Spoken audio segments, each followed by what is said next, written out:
ప్రతి క్షణం సమాజం కోసం మీ మిత్ర న్యూస్. తెలంగాణ రాష్ట్ర వ్యాప్తంగా 28 మంది ఐపీఎస్ ఆఫీసులకు బదిలీలు చేస్తూ రాష్ట్ర ప్రభుత్వం ఉత్తర్వులు జారీ చేసిన విషయం మనకు తెలిసిందే.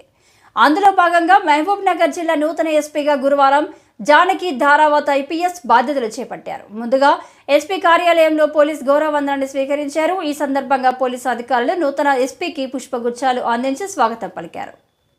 అనంతరం ఏర్పాటు చేసిన విలేకరుల సమావేశంలో నూతన ఎస్పీ మాట్లాడుతూ శాంతి భద్రతల పట్ల కఠినంగా వ్యవహరిస్తామని, పోలీస్ స్టేషన్కు వచ్చే ఫిర్యాదుదారుల పట్ల స్నేహపూర్వకంగా వ్యవహరించాలని, న్యాయం కోసం రక్షణ కోసం పోలీస్ స్టేషన్కు ఫిర్యాదులు చేయడానికి ప్రజలు వస్తారని, వారి నమ్మకాన్ని వమ్ము చేయవద్దని ఆమె తమ సిబ్బందికి ఆదేశించారు.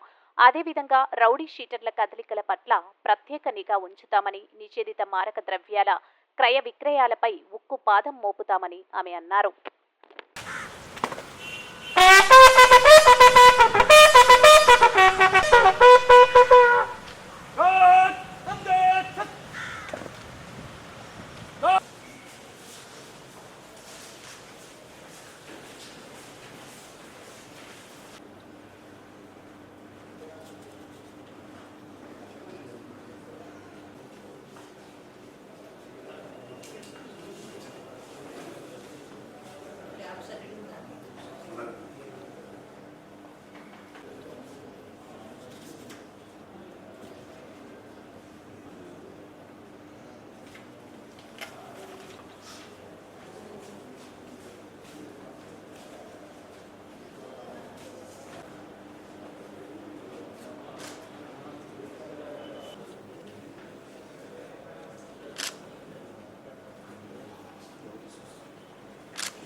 ఈరోజు మహబూబ్ నగర్ జిల్లా సూపరింటెండెంట్ ఆఫ్ పోలీస్గా ఛార్జ్ తీసుకోవడం జరిగింది.